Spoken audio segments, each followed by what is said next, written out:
Peace be upon you, and God's mercy and blessings. We received an important question through Facebook. It says that someone is completely normal and has a normal weight. In fact, he's even skinny. But he noticed that he has a very large belly. So he's asking, is this obesity or not? And is this a belly, pot belly, or just abdominal bloating? In fact, I advised him as follows. The first thing is that he needs to measure his weight using something called an InBody machine. This is a device that shows us the percentage of body fat, where it's located, muscle mass, and all that information. If we find that we have visceral fat, then in this case, we need to do an HbA1c, glycated hemoglobin, test. This will give us 4 possibilities.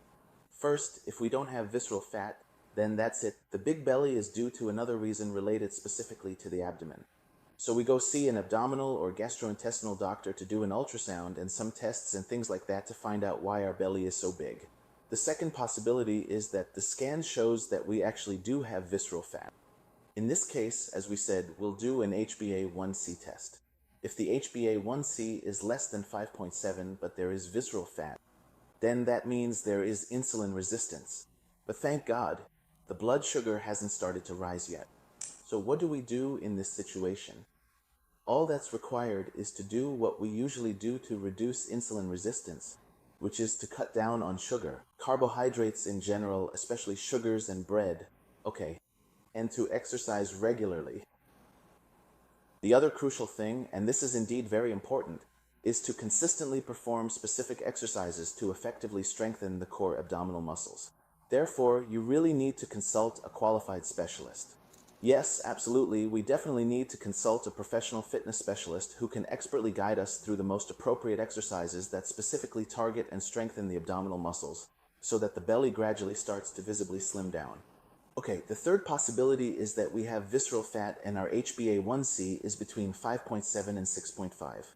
In this case, in addition to having insulin resistance, unfortunately, we also have what's called prediabetes.